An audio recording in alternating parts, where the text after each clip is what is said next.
Le récap info pour savoir et comprendre cette semaine avec Elisa Martin, première adjointe au maire de Grenoble. Bonjour. Bonjour, merci de votre invitation. Merci de l'avoir accepté. Bonjour à tous. Écologistes, amonistes, mélenchonistes, la gauche de la gauche est riche de courants qui ont bien du mal à converger. De là à étendre un éventuel accord aux communistes et plus encore aux socialistes, le chemin de l'union des gauches s'annonce décidément bien chaotique. Les combats de chefs et les rapports de force accroissent les divisions et donc l'éloignement des électeurs. Alors à un an des municipales à Grenoble, comment va résister l'attelage qui pilote l'hôtel de ville? Ce sera l'une des questions posées à Elisa Martin, première adjointe au maire, parti de gauche de Grenoble. Parti de gauche, c'est pas la France insoumise, on ne sait plus trop où on en est. Disons que le parti de gauche fait partie de l'espace politique de la France insoumise. Disons les choses comme cela. Je pense qu'aujourd'hui, finalement, tout ça a relativement peu d'importance. Ça nous permet bien sûr de dire d'où nous parlons d'une façon simple. Si je vous dis que je me sens tout à fait proche et me reconnais tout à fait dans la France insoumise, ça me permet en quelques mots de pouvoir me positionner et que vous-même puissiez comprendre à peu près idéologiquement où je me situe. Pour autant, aujourd'hui, je ne suis pas certaine que le problème soit un problème d'étiquette, de vie d'appareil, gazeux d'ailleurs, dit Jean-Luc Mélenchon concernant la France insoumise. Je ne suis pas certaine que ce soit ça. Aujourd'hui, l'urgence, je ne suis pas certaine que ce soit à partir de ces considérations, même si, encore une fois, elles sont pratiques, que nous pourrons remonter le pays, répondre aux difficultés qui sont devant nous et qui sont absolument majeures. D'accord, mais sur ce grand échiquier politique complètement bouleversé depuis l'arrivée de La République En Marche, on a quand même besoin de savoir. Naturellement, c'est ce que je vous disais. C'est ce que je vous disais. Donc ça si permet d'une façon. Elisa Martin, ça peut m'aller. Ça peut m'aller à bien des titres d'ailleurs. On rappelle que vous avez cofondé le parti de gauche avec Jean-Luc Mélenchon. Tout à fait. Vous l'avez soutenu dans la course à l'Élysée. Bien sûr. Il reste le meilleur leader à la tête de la France insoumise. Certains, à l'intérieur même du mouvement, commencent à en douter. Oh, je ne me préoccupe pas de ces querelles. Moi, ça ne me... Globalement, ça ne me concerne pas. D'abord parce que moi, je pense que tout n'est pas soluble dans la position et dans la figure d'un chef. Il prend la place quand même. Il prend de la place. Bien évidemment. Ça, c'est la Ve République qui veut ça. Moi, je ne suis pas très favorable à ce type d'organisation politique qui dirait c'est une illusion, même quand on parle de Jean-Luc Mélenchon, et qui dirait un homme, c'est souvent un homme d'ailleurs, seul va arriver face au peuple et résoudre tous les problèmes. Et en plus, les gens n'y croient plus. Et ils n'y croient plus à juste titre, parce que c'est pas comme ça que ça marche. Regardez à Grenoble comment les choses fonctionnent. Évidemment qu'il y a un maire, et ce maire, il s'appelle Éric Piolle. Mais pour autant, c'est parce qu'il y a toute une équipe avec des gens qui sont différents, qui ont des histoires différentes, qui ont des points de vue même différents sur un certain nombre de sujets que, de mon point de vue, ça marche. C'est aussi par le frottement entre les différences. Parfois, c'est difficile quand même de mettre en accord tous ces courants. C'est un effort, une discipline. Précisément, à gauche, j'évoquais Europe Écologie Les Verts, Génération de Benoît Hamon, la France Insoumise de Jean-Luc Mélenchon. Pour les européennes, la technique du chacun pour soi, elle est bonne. Dans les intentions de vote, on voit que c'est catastrophique. Moi, ce que je crois, et qu'évidemment je comprends, puisque là, pour le coup, nous avons un vrai désaccord sur la vision que nous voudrions avoir, que nous voulons de l'Europe et la stratégie pour la changer. Mais au-delà de ça, qui est une réalité, qui n'est pas dépassable comme ça. Il ne faut pas non plus raconter de bêtises. Et quand on s'adresse aux électeurs, on doit être rigoureux à partir de là sur le projet qu'on défend. Pour autant, qu'est-ce qui se profile pour moi ? Pour moi, se profile d'abord un taux d'abstention, encore une fois, absolument majeur. Comme à chaque fois pour les Européennes. Qui, sans doute, va laisser l'espace au Front National et à En Marche. Mais au Front National, quand même, nous sommes dans une situation qui est particulièrement critique et une gauche qui va s'en trouver d'autant plus atomisée. Et ça, sans doute, on le payera. Donc, je ne nie pas la réalité, encore une fois, du désaccord profond sur la question européenne. Mais je très dis, bien, c'est une réalité, Elisa Martin. Allez, la France insoumise, 8% d'intention de vote. Oui. Europe Écologie Les Verts, 8%. Atomisation. Génération, 4%. Ça fait 20%. Atomisation. 20%. Oui. Mais alors pourquoi on ne réussit pas à mettre ces trois partis d'accord ? Alors, encore une fois, je crois que sur la question européenne, il y a quand même un désaccord de fond qui est est-ce que les institutions européennes telles qu'elles sont permettent de développer un autre type de projet européen? Moi, je ne veux pas nier tout de même les désaccords très importants qu'il y a autour de cette question. Donc, mais là où je partage votre point de vue, c'est que malgré tout, il y aura deux conséquences. Un désintérêt encore plus grand des électeurs à l'égard, de façon générale, c'est un peu rapide, de la politique et de ce que nous-mêmes, en tant que personnes, incarnons, et une gauche encore plus atomisée. Une gauche encore plus atomisée, c'est une gauche qui, évidemment, électoralement, pèse d'autant moins. Et comme on est des démocrates... J'exprimais pas une opinion, j'analysais arithmétiquement les chiffres. Pardon, je ne voulais pas vous prêter quelconque opinion. Avec le mouvement Génération de Benoît Hamon, donc il n'y a pas d'entente possible. Vous savez que Benoît Hamon, il propose un rassemblement des forces de gauche pour composer une liste commune. Il tend la main à la fois, alors il voit très très large, à la France Insoumise, le Parti communiste, Europe Écologie Les Verts, et même jusqu'au Parti socialiste. Pour vous, ça, c'est de l'utopie? Mais c'est pas que c'est de l'utopie, c'est que ça me pose, autant j'entends l'idée de dire attention, attention, nos valeurs sont en train de reculer extrêmement. Tous les indicateurs sont au rouge, mais les visions de l'Europe sont trop divergentes. L'ambiance est délétère, on entend des fake news, on craint quand même le retour d'un élu particulièrement corrompu. Donc voilà dans quel contexte nous sommes. Donc moi je comprends évidemment pourquoi Benoît Hamon a cette démarche. La petite difficulté, encore une fois, c'est que sur la question européenne, il paraît quand même difficile de, entre guillemets, mentir aux électeurs et vendre quelque chose qui n'existe pas tout à fait. C'est bien le malheur du calendrier, peut-être, qu'il y ait cette élection européenne qui vienne d'autant plus renforcer encore cette situation d'atomisation de la gauche. Parce qu'évidemment, cette atomisation, elle pourra avoir des conséquences pour les municipales qui ont lieu, elles, dans un an. On rappelle que les européennes, c'est fin mai. Alors, on va s'intéresser... Au-delà des municipales, il faudra trouver des majorités. Il faudra trouver des majorités. Bien sûr, vous avez raison, mais je crains que cela soit encore plus profond que ça. Quand vos valeurs reculent, quand vos idées reculent, quand votre diagnostic recule, eh bien, il faut refaire tout un chemin pour convaincre de la pertinence de ce que vous êtes capable de construire comme chemin avec les citoyens. Et vous évoquiez le Rassemblement national, il est crédité dans les intentions de vote de 22%. Si on y ajoute les voix de Debout la France, 7%, on est à quasiment 30%. Vous vous rendez compte? Et ça, aujourd'hui, c'est notre pays, la France, qui nous aimons tant, qui a fait la Révolution française, qui a été capable d'inventer les services publics, qui, dans un mouvement complètement fou, a inventé la sécurité sociale, qui a toujours été capable d'accueillir tout le monde, qui a eu des moments dans sa vie où il suffisait d'écrire son nom sur une feuille pour pouvoir devenir électeur. C'est ça, moi, qui me préoccupe. Il faut essayer de traduire précisément ce que veulent exprimer les électeurs à travers ce choix. Ça, c'est autre chose. C'est peut-être à la fois un ras-le-bol, c'est pas uniquement une vision européenne. Ah non, si vous parlez du vote des femmes, non, évidemment.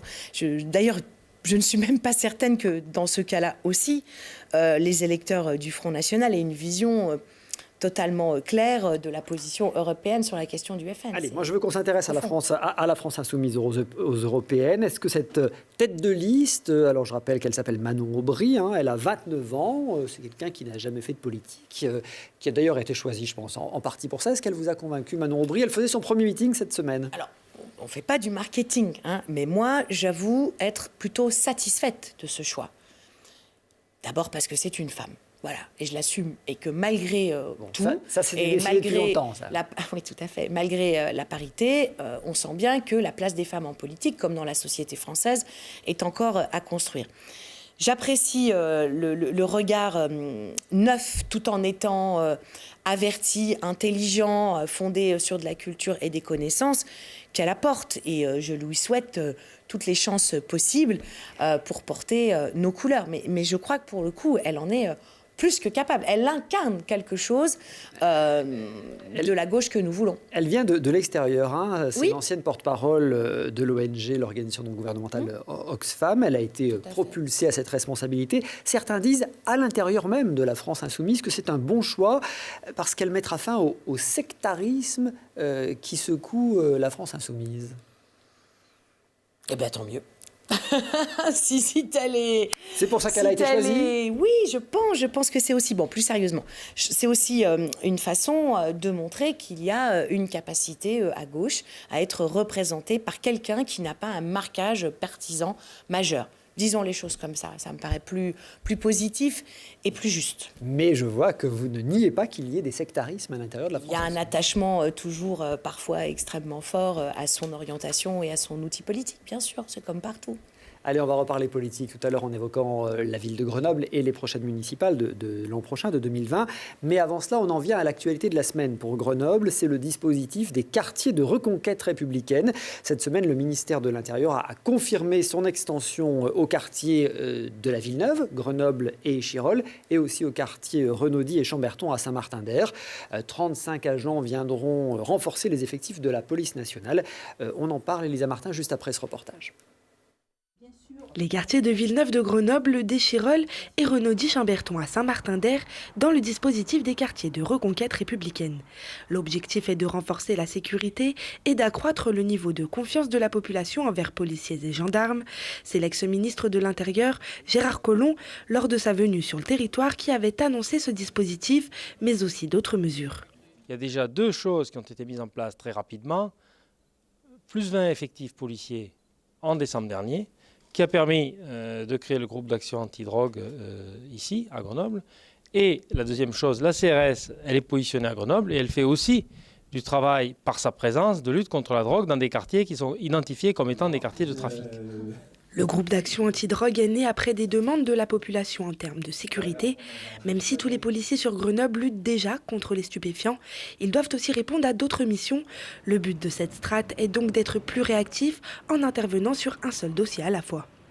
Il nous fallait une strate d'un groupe qui soit en capacité à la fois de faire de la voie publique, mais de l'investigation, c'est-à-dire de surveiller, de caractériser les infractions, d'interpeller, d'acter en procédure et de présenter sur un court terme, parce que l'objectif, ce n'est pas de s'engager dans des investigations de plusieurs mois, un dossier qui caractérise un point de deal sur un endroit désigné avant que ce point de deal ne se structure et qu'on obtienne une décision immédiate. Pour effectuer son travail, le groupe d'action antidrogue dispose notamment d'un appareil photo et d'un caméscope. Le parquet de Grenoble, lui, mettra 2 magistrats en charge des stupéfiants. Un seul ne l'est actuellement. Nous allons aussi développer ce qu'on appelle les comparutions immédiates, c'est-à-dire donc des réponses judiciaires rapides et fermes, puisque à la sortie de la garde à vue, donc les revendeurs de drogue qui auront été interpellés passeront en comparution immédiate, menottes au poignet, et iront se faire juger très vite. Et je l'espère, donc pour des peines qui seront plus sévères, parce que le trafic de stupéfiants mérite donc des peines sévères. Pour rappel, la détention, l'acquisition ou la revente de produits stupéfiants peut être sanctionnée de 10 ans d'emprisonnement. Donc, au total, ce sont 70 agents supplémentaires, avec ceux qui avaient été annoncés déjà par Gérard Collomb à l'automne et qui sont en partie arrivés. Qui sont arrivés au rythme auquel il s'y était engagé. Il a tenu ses engagements. Bon, vous dites et merci, nous, merci Macron. On dit merci Macron. On dit surtout merci Collomb, puisque je pense malgré tout que c'est lui qui a débloqué les choses. Bon, quelques jours avant de partir. Peu importe. Nous, on est content que pour la première fois depuis 2002 et Sarkozy, on ait d'une façon nette des effectifs de police nationale qui remontent. On en est satisfait. L'affaire du quartier de reconquête républicaine, nous en sommes satisfaits. Quoi qu'il arrive, ça donne davantage de marge de manœuvre en termes de zone, en termes de mission, comme cela vient de nous être expliqué sur la question de la lutte contre le trafic de stupéfiants. Donc, de toute façon, ça nous convient. À partir de là, nous, quel est notre devoir ? Notre devoir est aussi de contribuer, là où nous sommes, avec les outils dont nous disposons, à la sécurité publique. C'est évidemment quelque chose qui préoccupe fortement les Grenoblois, on le sait tous bien. Bon, ça, concrètement, c'est un message plus ferme que celui qu'on a entendu en début de mandat. Hein. Plus ferme ou mieux averti. Ça n'est pas tout à fait la même chose. Un peu de discours. Si je puis me permettre, je dirais plutôt mieux averti. Parce que, bon, d'abord, malheureusement pour le pays, entre 2014 et 2019, on n'est pas tout à fait dans la même situation. Malheureusement. Et nous sommes comme tout le monde. Nous avons les yeux ouverts sur ce qui est en train de devenir le pays et en l'occurrence le monde si l'on parle de la question des attentats, puisqu'évidemment c'est à ça que je fais allusion. Et par ailleurs, un regard, oui, qui est plus averti. Une connaissance tout au moins, pour ce qui me concerne, meilleure de l'organisation globale de la sécurité publique, encore une fois. Donc nous, notre devoir à partir de là, c'est d'y contribuer aussi, là où nous sommes. Comment y contribuons-nous ? D'abord, par par le recrutement de policiers municipaux. Vous savez que nous croyons beaucoup à la question de la présence humaine. Ainsi, nous avons donné aux Grenoblois la garantie qu'il y aura une patrouille de plus le soir. Raisonnons en termes de patrouille, parce que ça, c'est opérationnel et on se comprend. Et sur la journée, je pense dans le mois là à venir, une capacité à avoir 1 ou 2 patrouilles de plus. Donc une capacité opérationnelle plus grande, une meilleure formation de nos agents, de meilleures conditions de travail, un centre de supervision le plus moderne possible, une salle de crise la plus moderne possible, des véhicules renouvelés, etc. etc. Hein, vous avez, je pense, donc compris un vrai ce que je veux investissement dire. sur la police municipale, c'est ce que j'entends. C'est quand même une centaine d'hommes à Grenoble. Hein. Oui, tout à fait. Nous faisons partie, on va dire, des premières polices municipales de France. Et encore une fois, quand on connaît la particularité de la situation grenobloise, non seulement ça n'est pas étonnant, mais de surcroît, c'est absolument nécessaire. Donc la situation que décrivaient les syndicats de policiers municipaux en disant finalement, si on compte les congés, ceux qui sont en formation, on n'est plus qu'une dizaine sur le terrain chaque jour. Ça, c'est dépassé. Alors, c'est fini. C'est un petit peu exagéré avec tout le respect que j'ai pour eux. Mais par contre, oui, bien sûr, évidemment qu'ils ont raison. Il y a des roulements. Heureusement, parfois, Donc ça ils fait ont pas un peu une de droit à centaine d'hommes du sur le repos. terrain. Qu'on soit... Alors, si, bien sûr que ça fait... Alors, enfin, bon, vous avez évidemment, par exemple, des personnes qui sont au COX, on va dire le centre de supervision, pour qu'on se comprenne tous. Mais c'est comme dans un hôpital, si vous voulez. Hein, les médecins, les infirmières ne sont évidemment pas tous en même temps, parce qu'ils ont un peu droit, eux aussi, à bénéficier de repos. C'est la même chose de nos agents de police municipale, dont, je vous le dis, je veux saluer le travail, la rigueur et l'engagement. Je reviens sur ces quartiers de reconquête républicaine. Donc, vous le disiez, l'objectif, c'est clairement le trafic de stupéfiants. On a l'impression qu'il va y avoir davantage de l'économie parallèle, en tout cas, on va dire. Oui et non. Enfin, ce que dit Madame la DDSP, c'est que de par ces effectifs supplémentaires qui lui arrivent, elle peut s'organiser différemment, un peu plus finement et appuyer sur la question du stup. Mais j'ose espérer, mais j'en suis certaine, hein, au vu des nombreux échanges que nous avons de façon régulière, que cet outil dont elle parle sur la question du stup, évidemment, concerne toute la zone police. Hein. Parce que vous savez ce que nous disent les riverains de certains quartiers à Grenoble, Ah bah oui, je le sais, quartier de l'Alma, le quartier Mistral, évidemment. on est abandonnés, on les voit en train de dealer au pied des immeubles et personne ne fait rien. Ouais, tout à fait. Oui, pardon. Il peut y avoir un vrai sentiment d'impunité. Alors, pour plusieurs raisons. La première, c'est l'ampleur de la tâche, parce que des points de stup, malheureusement, croyez-moi, il y en a beaucoup, beaucoup, si je prends, y compris, on va dire, le cœur de la métropole, donc à la fois l'immensité de la tâche, et toujours cette difficulté légitime pour les habitants d'apercevoir ce qui se passe. Vous pouvez avoir un point de stup en bas de chez vous qui suscite du trouble à l'ordre public, et sans savoir ce qu'est en train de faire la police, ce que sont en train de faire les magistrats. Si on veut faire autre chose que du one-shot, en particulier sur les lieux qui sont un peu installés, enracinés, c'est avoir une capacité, c'est bête ce que je vais dire, à remonter la filière. Et pour remonter la filière, il faut du temps. Il faut des magistrats. Oui, mais il n'y a pas d'autre solution que celle-ci. Si vous voulez faire un tout petit peu autre chose que vider la mer avec les mains, il faut bien sûr avoir une capacité d'intervention très, très opérationnelle, très rapide, mais aussi avoir des outils de police judiciaire, hein, au hasard, pour pouvoir mener les enquêtes avec l'appui des magistrats, pour remonter la filière, remonter comment dire, tout ce qui permet l'acheminement de la marchandise, etc. Il y a quand même de la complexité. Et puis, non, je ne veux pas parler d'hypocrisie parce que ce terme, je crois, n'est pas juste, mais il y a un trop grand décalage entre un regard public, y compris porté souvent par les hommes et les femmes politiques, et la réalité qui dit une ampleur de la consommation, mais absolument majeure. C'est là que les choses se jouent. Tant que vous aurez une ampleur telle de la consommation de ces produits, forcément, vous aurez les points de vente correspondants. C'est la loi de l'offre et de la demande. Moi, à titre personnel, et nous partageons cela avec l'équipe municipale, nous sommes pour la légalisation.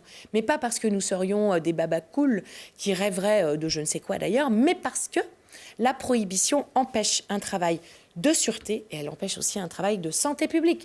Je rappelle que sur les plus jeunes, les dégâts sur les cerveaux sont irrémédiables. J'ai bien dit irrémédiables. Donc, là aussi, qu'est-ce qu'on fait ? On ne verrait pas un message de laxisme. Pardon ? La légalisation, on ne verrait pas un message de laxisme. Elle envoie un message de laxisme quand elle ne s'accompagne pas, quand elle n'est pas faite pour créer les conditions d'une politique de santé et d'une politique de sûreté. Voilà, moi, quel est mon point de vue ? Et si j'étais ministre de l'Intérieur, je crois que c'est ce que je chercherais à promouvoir. Est-ce que les Français sont mûrs pour avoir ce genre de débat ? Est-on mûr ou pas? Les Français sont-ils mûrs ou pas? Il faut d'abord expliquer, peut-être. Hein. Il faut déjà commencer par ce premier niveau d'explication. Ce qui est sûr, à mon sens, c'est que les Français ont parfaitement compris l'échec de la prohibition. Donc, il faut faire autrement. D'une façon ou d'une autre, mais il faut faire autrement. Donc, à propos de ces quartiers de reconquête républicaine, vous avez vu la réaction de la députée En Marche, Émilie Chalas, cette semaine. Je ne l'ai pas vu, mais non, je vous le dis. D'attention sans doute à l'égard des propos de cette personne. Elle reproche à Éric Piolle sa prise de conscience très tardive en matière de sécurité et elle dit heureusement que nous, les députés de la majorité, avons porté ce dossier. Écoutez, moi, juste que c'est désespérant. Qu'est-ce qu'on peut répondre à cela? Madame la députée, n'avez-vous pas autre chose à faire? Madame la députée, n'avez-vous pas des lois à construire? Moi, je suis la première adjointe au maire de Grenoble. Je me fous de tout ça. Je me fous de tout ça. Je sais le message qu'il y a derrière. Le message qu'il y a derrière, c'est de dire on a tellement envoyé un message de laxisme en début de mandat. Non, on n'a pas envoyé de message de laxisme. Non. Nous avons dit que nous voulions être à notre place parce que c'était là qu'on était efficace. À quoi ça sert des communes ou des maires qui singent, entre guillemets, les services de l'État? C'était ça notre position. Et de ce point de vue-là, elle n'a pas bougé. Donc, peu importe les propos de cette personne, nous, ce qui compte, c'est qu'on puisse avancer. Par ailleurs, le mépris qu'elle exprime à l'égard d'Éric Piolle, elle doit aussi penser qu'elle l'exprime à l'égard de David Queyros, le maire de Saint-Martin-d'Hères, et de Renzo Sully, le maire d'Échirolles. Hein, peut-être qu'elle se renseigne davantage. Les trois maires ont porté. Ah oui, et j'en suis fort fière. J'en suis fort fière parce que moi, j'ai jugé important qu'on puisse mener cette bagarre avec des maires dont on se sont proches, bon, particulièrement moi, forcément. Sur la question de la sécurité publique, Alain Carignon, qui est candidat déclaré au municipal de Grenoble, dit qu'il faut instaurer un critère de tranquillité publique pour l'attribution des logements sociaux. Je ne comprends pas ce que ça signifie. Les familles aujourd'hui, les bailleurs mais en ont tout à fait les moyens. Hein. Ils ont même dans leur arsenal, si j'ose dire, juridique, ce qu'on appelle la tranquillité résidentielle. Donc, un habitant, ce qui n'est pas forcément le cas dans le privé, un habitant d'un logement public qui suscite du trouble est tout à fait en situation, et le bailleur a tout à fait, en fonction évidemment de la gravité du sujet, soit de le déplacer, soit, entre guillemets, et avec beaucoup de guillemets, même si ça correspond à une action très précise, l'expulser. Carignon, c'est un drôle de personnage, c'est un personnage qui, moi, m'inquiète. C'est quand même, malgré tout, le retour d'un élu profondément corrompu, d'un élu qui pratique, c'est un terme à la mode, la fake news. Mon anglais n'est pas très bon, mais je crois quand même avoir compris de quoi cela relevait. Moi, ça m'inquiète beaucoup, dans un contexte social délétère, dans un contexte où vous voyez bien que la violence l'emporte bien souvent sur le dialogue. Voir ce personnage apparaître dans le paysage municipal est pour moi un point d'inquiétude. Et par ailleurs, je crois que ce point d'inquiétude est partagé avec les Grenoblois, parce que les Grenoblois ne me disent pas autre chose. Ils me disent mais pourquoi revient-il? Comment est-ce que c'est possible qu'il revienne? Qu'est-ce qu'il va se passer? Entre guillemets, quel mal pourrait-il nous faire? On ne va pas faire la campagne des municipales avant qu'elle ait lieu. On verra bien effectivement ce que décident vous m'interrogez à propos de Monsieur Carignon, je vous réponds. Bien sûr. Je ne peux pas ne pas vous interroger aussi sur les actions qui sont menées qui semblent être menées depuis quelque temps à Grenoble par cette mouvance anarcho-libertaire, comme on l'appelle un petit peu mystérieusement, qui semble agir en toute impunité, en brûlant des gendarmeries, en brûlant la casemate, en brûlant des médias. Émilie Chalas, encore une fois, la députée En Marche de l'Isère, dit: que fait M. Piolle pour lutter contre ces mouvances qui se trouvent si à leur aise à Grenoble? Et Madame la députée, que faites-vous pour lutter contre la violence qui se répand dans le pays, si ce n'est mettre la preuve, tout le temps des sels sur les plaies? Encore une fois, moi, ça ne m'intéresse pas tout ça. Ce qui me préoccupe effectivement, en revanche, alors moi, impunité, en tout cas, les services de l'État n'arrivent pas à mettre la main sur eux. Faut être clair. Et de fait, le risque, à partir de là, qui est couru, c'est que, plus on a confiance en soi, d'une certaine manière, vous voyez ce que je veux dire par là, plus les actes qu'on pose sont dangereux, sont symboliquement et concrètement inacceptables. Ce qui Vous le dites avec fermeté, ça? Vous le dites avec fermeté? Dites donc, depuis quand est-ce que je soutiens le fait qu'on mette le feu aux médias? Depuis quand est-ce que je soutiens le fait qu'on puisse mettre le feu à la gendarmerie alors qu'il y a les familles des gendarmes qui sont là? Ça n'est pas acceptable. Ça n'est pas acceptable. Tout ça, ça participe de la démocratie. Moi, je veux bien qu'on m'attribue une image X, Y, Z, mais ma première caractéristique, c'est d'être républicaine. Donc il y a des choses, non, que je ne peux pas accepter et que je crois tous les tas de gens proches de moi n'accepteraient pas non plus. Donc nous aussi, on est inquiets et on espère assez rapidement qu'on va pouvoir mettre ces individus hors d'état de nuire. Ce sont des inconscients, des irresponsables et des gens qui sont des opposants à la démocratie. Donc ils ne peuvent pas trouver grâce à nos yeux. Voilà qui est clairement dit. Sans aucune transition, j'aimerais qu'on évoque le mouvement des Gilets jaunes maintenant. Alors, au départ, il est parti d'un ras-le-bol fiscal. La France insoumise a d'ailleurs soutenu cette mobilisation. Certains ont même dit, ont tenté de la récupérer.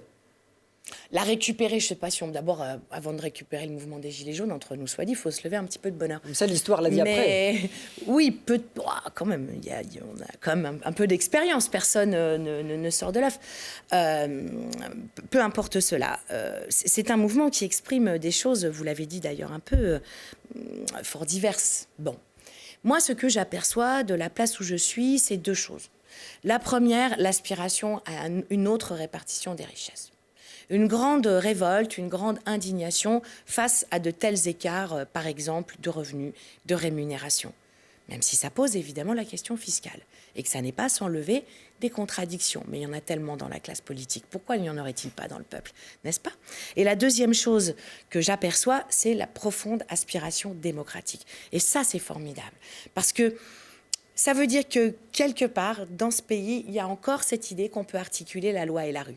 Et de ce point de vue-là, moi, je trouve tout à fait exemplaire, intéressant, pertinent que les députés de la France insoumise cherche à transcrire dans la loi cette fameuse revendication autour du référendum d'initiative citoyenne. Je pense que là, les députés, vous voyez, plutôt que les petites phrases, les députés sont tout à fait à leur place parce qu'ils construisent, ils essaient de construire la loi et de traduire par là l'intérêt général. Voilà moi ce que je retiens de ça. Cette semaine à l'Assemblée nationale, ils se sont fait retoquer. Sur 17, donc c'est sûr qu'il y a 17, c'est compliqué. Mais ce que je voulais dire par là, c'est qu'en termes de méthode et d'éco politique, pour moi, ils jouent leur rôle de parlementaires à plein. Aujourd'hui, le peuple n'est plus représenté par ses élus. Ah, je crois pas, non. Je crois pas. Oui. Je crois qu'on est quand même... La représentation élective n'est plus... Il faudrait prendre du temps pour aller au bout de cette... On va vite, là. Mais en tout cas, ce qui est sûr, c'est qu'on est confronté à une crise de régime. Si on voulait le traduire d'une façon simple, moi, je dirais que le bas ne veut plus, le haut ne peut plus. Voilà où on en est. C'est intéressant que ce soit une élue qui a été élue avec combien 20% des voix grenobloises qui disent ça finalement. Ouais, je ne suis pas tout à fait le haut, moi. Moi, je suis plutôt la modeste élue locale qui rame avec un gouvernement qui lui serre le kiki en baissant les dotations et en étant finalement la seule parmi les politiques, hein, pas la seule, attention, les seuls, je parle des élus locaux, à être encore au contact des habitants et parfois par là même le réceptacle de la colère. Mais ce que disent souvent les Gilets jaunes sur les ronds-points, c'est de dire mais Emmanuel Macron, il est élu par 20% des Français, mais avec 40% d'abstention. Et c'est finalement le cas d'Éric Piolle à Grenoble. Ah bah oui, bien sûr, nous on n'échappe pas. Alors en proportion, on est quand même un peu mieux élus. Mais personne aujourd'hui n'échappe à ce phénomène. C'est pour ça que je crois qu'il faut travailler à rendre le plus populaire possible, le plus opérationnel possible, cette notion de processus constituant. Il faut reprendre les choses à zéro. Il faut se redire... Donc une 6e République avec une assemblée constituante. Quelles sont les règles du jeu? Et vous savez que ça dépasse la simple question institutionnelle. À partir de là, on traite de la question écologique, dont on n'a pas parlé, mais... Dont on parle de moins en moins sur les ronds-points aussi. Hein. Mais bien sûr, évidemment, parce que la préoccupation immédiate est telle... Hein, quand il n'y a pas de quoi payer la cantine, quand les fins de mois commencent le 12, oui, peut-être que la question écologique vient au second plan. Ça paraît du luxe. Alors que tout est lié, en vérité. Mais bon, peu importe, ça c'est notre boulot que de promouvoir cette absolue nécessité de prendre en compte dans tous les pans de nos vies la question écologique. Parce que là, c'est l'humanité quand même qui va disparaître hein, si ça continue. C'est de ça dont on parle. Et on voit une humanité qui avance. Et cette mais les Gilets jaunes ont surtout dit non à une écologie punitive. Bon, ils ont raison. Pourquoi serait-elle punitive, l'écologie? L'écologie, elle doit permettre de partager. L'écologie, elle doit permettre de vivre mieux. L'écologie, elle doit permettre de respirer mieux, de produire mieux, de produire plus intelligemment, de ne pas être juste des clients, juste des objets du consumérisme. C'est un peu ce à quoi on est finalement réduit aujourd'hui. Regardez-vous à quel point comme l'espace médiatique est saturé de cela. Par exemple, en particulier sur Internet. Quand vous surfez sur Internet, vous allez chercher de l'information et vous allez vous apercevoir, et ce n'est pas les journalistes que je mets en cause, c'est le système, naturellement, et vous allez vous apercevoir que beaucoup d'articles sont écrits, en fait, pour qu'on regarde de la publicité, quoi. Vous voyez ? Donc, on sent bien cet envahissement de la pub, du consumérisme, de je consomme n'importe quoi, n'importe comment, en particulier ce qui n'a aucun intérêt, et que ça se répand dans toutes nos vies. Et ça, c'est notre boulot, que de dire attention, attention, c'est pas une question à part, c'est juste le revers de la médaille de la question sociale en particulier. J'entends bien du coup ce désir d'assemblée constituante. Le référendum d'initiative citoyenne, vous en avez parlé. Les Gilets jaunes le mettent comme une décision non négociable. Ce qui est révélateur, ce qui est révélateur de ce qu'ils sont. Avec la possibilité de révoquer les élus. Oui, mais ça, c'est un vrai sujet. Le risque, c'est l'instabilité permanente ?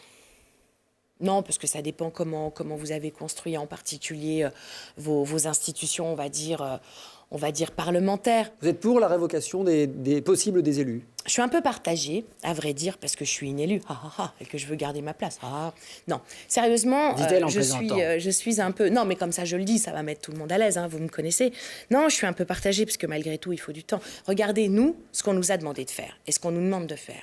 On nous a demandé de faire en 4 ans ce que des villes comme Nancy, qui ne sont pas petites, qui sont belles, des villes comme Bordeaux, qui ne sont pas petites et qui sont belles, ont fait en 10 ans ou en 20 ans. Mais si au bout de 3 ans, donc, vous voyez, on à l'hôtel de ville, on demandait aux Grenoblois est-ce que vous voulez les garder, je ne suis pas sûr qu'ils aient dit oui, si. Moi non plus. Il aurait fallu leur poser la question. Du temps, c'est ce que je veux dire. Mais le truc, voilà, c'est ça, c'est que ça demande du temps. Puis n'oubliez pas que c'est le contexte que j'indiquais avant. On consomme du politique comme on consomme autre chose. Bon, donc le rapport au temps, le rapport à la vitesse est quelque chose... en fait, il serait sans doute bon de ralentir nos vies. Vous voyez ce que je veux dire? Et on est plutôt à toujours être sur des choses des propositions, des modalités qui accélèrent le temps. Je ne suis pas certaine que ce soit une bonne chose. Peut-être parce que je vieillis là aussi. Le mouvement des Gilets jaunes, il a aussi été accompagné par pas mal de violences, par de la casse, par des débordements. Vous avez vu cette semaine la condamnation de Christophe Détinger, cet ancien boxeur Gilet jaune qui s'en est pris à 2 policiers lors d'une manifestation, qui est retourné en prison, mais avec un aménagement de peine, avec une peine donc de 1 an de prison, mais aménagée. Il peut travailler la journée et il va dormir la nuit en prison. Cette peine vous semble juste? Bon. D'abord, moi, je ne suis pas certaine, sans vouloir paraître présomptueuse, séparation des pouvoirs, je ne suis pas certaine que ce soit à une élue de commenter cela. J'ai quand même noté que son avocat et lui-même ne faisaient pas appel. Donc, a priori, ils sont sans doute plutôt satisfaits de cette décision de la justice qui, moi, me paraît quand même équilibrée. Enfin, cette personne s'en est quand même pris très violemment à ces 2 gendarmes dans une intention qui paraît claire, faire du mal. Il s'en est excusé, très bien, mais la République ne peut pas laisser passer ça. Mais attention, de la même façon qu'il faut que l'IGPN, l'Inspection générale de la police nationale, fasse son boulot. Et elle le fait en termes d'enquête administrative pour voir, dans un certain nombre de situations, pourquoi et comment les policiers ont eu recours, et policières ont eu recours de façon abusive à la force. Mais en tout cas, pour ce qui concerne... quand même là-dessus. Jean-Luc Mélenchon, sur l'affaire Détinger, il a dit c'est scandaleux, c'est une justice de classe. Moi, j'ai tendance à penser, mais bien sûr, je peux me tromper. D'abord, j'ai mon autonomie de pensée, ça c'est certain. Mais j'ai tendance à penser que peut-être n'avait-il pas tout vu et n'avait-il pas vu que cette année ferme, entre guillemets, était en vérité accompagnée d'un aménagement de peine. Excusez-moi. Et moi, je trouve au contraire, quand même, malgré tout, je le maintiens, que c'est une position qui est plutôt équilibrée, encore une fois, au vu de la violence que nous avons pu constater. Même s'il s'en est excusé, il l'a fait. La loi anti-casseurs qui a été votée la semaine dernière, une loi assez controversée qui donne le pouvoir au préfet d'éloigner préventivement des éléments potentiellement dangereux des manifestations. Ouais. Écoutez, qu'est-ce qu'on peut dire de ça? Si ce n'est que c'est à l'image d'Emmanuel Macron et de son gouvernement, un pays qui remplace ses juges et ses magistrats par des préfets entendus comme des chefs de police est un pays qui va mal. Et forcément un pays qui va mal. Quant à l'efficacité du truc, j'attends de voir venir. Parce que, d'abord, ça suppose des enquêtes de police, ça suppose de l'identification. On voit déjà là tout de suite, hein, rien que ce que je viens de dire peut poser question. Cela fait un peu fi de la situation de nos forces publiques de façon générale, qui, je vous le rappelle, depuis les attentats, sont sans cesse sur le pont. Ça aussi, ça peut quand même, malgré tout, expliquer un certain nombre de choses. Il est temps, si possible quand même, de créer les conditions pour qu'ils puissent prendre leurs heures, prendre du repos. On ne peut pas épuiser comme ça à l'infini nos forces de police.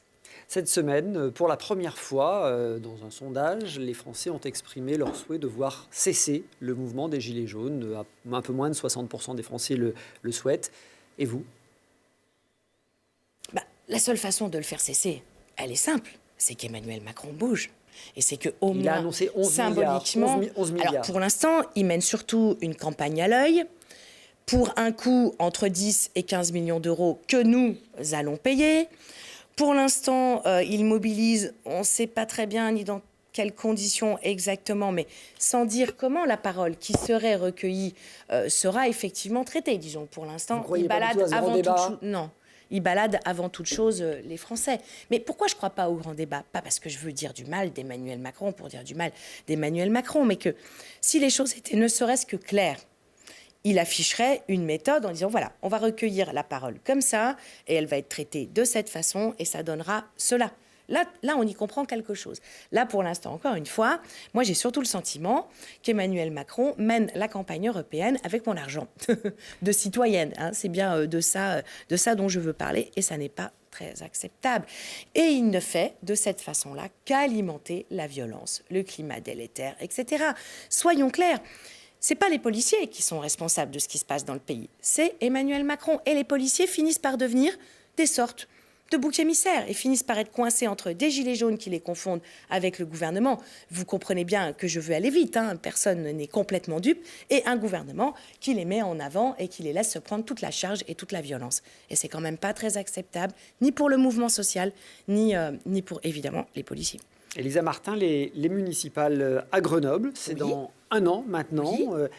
Quel bilan vous faites du mandat municipal? Un mandat qui a été contraint par les économies, les contraintes budgétaires, un plan de sauvetage des services publics qui a conduit à licencier des bibliothécaires. Qu'est-ce que vous en retenez? On ne licencie pas, hein, si vous voulez bien, dans la fonction des postes. Voilà, fonction publique territoriale, y compris sur la question des bibliothécaires, surtout ce que nous avons fait sur une petite dizaine de postes, c'est de ne pas remplacer des départs à la retraite ou éventuellement de ne pas remplacer des gens qui seraient susceptibles de changer de collectivité. Moi, j'assume parce que de toute façon, il faut assumer ses actes, hein, particulièrement en politique. Ça nous a quand même permis, tout cela, de continuer à faire ce que nous voulions faire. Sur la question des bibliothèques, rien ne nous arrêtera pour continuer le travail sur le réseau, parce que force est de constater tout de même que ce réseau, riche en nombre d'équipements, ne produit pas les lecteurs que nous voudrions et que nous sommes pas tout à fait parmi les meilleurs élèves en France relativement au nombre, même aujourd'hui, de bibliothèques que nous avons. Attention, je ne dis en rien que ce sont les bibliothécaires responsables. Au contraire, c'est elles qui savent faire et eux qui savent faire. Je dis juste que là, nous avons entre les mains, très clairement, un élément de bilan des politiques précédentes. Donc, on a dû faire en 4 ans ce que d'autres ont fait en 10 ou 20 ans, avec une contrainte budgétaire absolument majeure. On le sait, j'ai été élue dans d'autres contextes, c'est incroyable. C'est la première fois que je vois à quel point c'est dur, de par l'effet d'héritage et l'effet Hollande, Macron, etc., de réduction des collectivités, de pouvoir mener de la politique publique. Pourtant, on a réussi. Et qu'est-ce qu'on a envie de faire?